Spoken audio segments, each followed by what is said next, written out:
নমস্কার সবাইকে, কেমন আছো সবাই? আমি লিপসা আমার চ্যানেলে সবাইকে স্বাগত জানাই।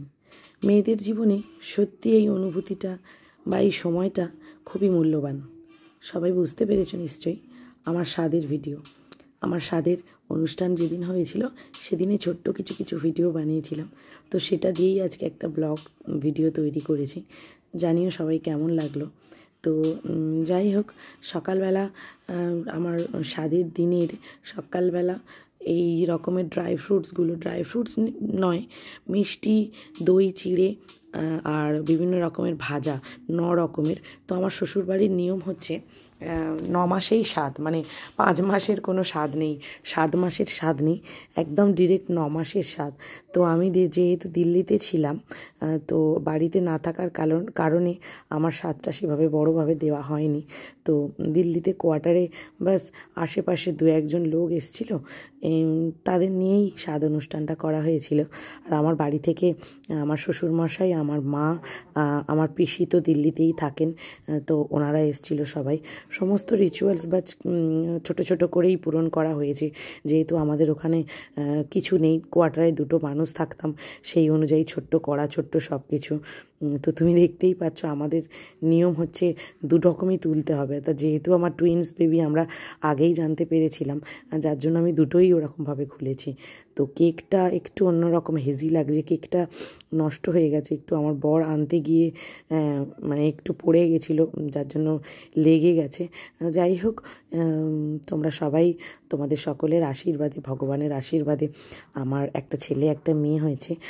তোমরা আশা করি সবাই জেনেও গেছো শর্টস ভিডিও দেখে।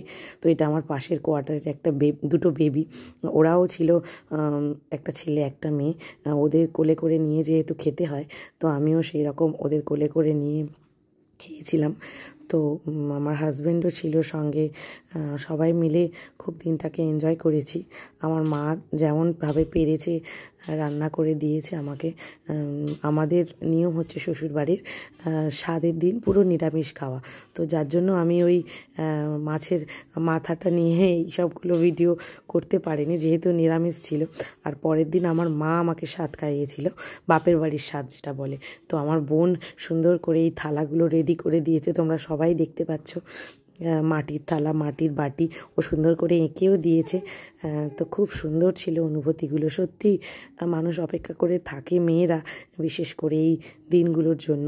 তো আমার খুব ইচ্ছে ছিল খুব বড় করে স্বাদ হোক, সবাই মিলে বাপের বাড়িতে, শ্বশুর বাড়ি, বাপের বাড়ি সবাই মিলে খুব আনন্দ করুক, কিন্তু কিছু করার নেই, পরিস্থিতি অনুযায়ী মানুষকে সব কিছু মেনে নিতে হয়। যেহেতু আমি দূরে ছিলাম, আমার যাওয়াটা, আমার এই টুইন্স বেবি, এত রিস্ক নিয়ে যাওয়াটাও সম্ভব ছিল না, যার জন্য আমি দিল্লিতেই ছিলাম, ওখানেই ছোট্ট করে স্বাদ দেওয়া হয়েছে।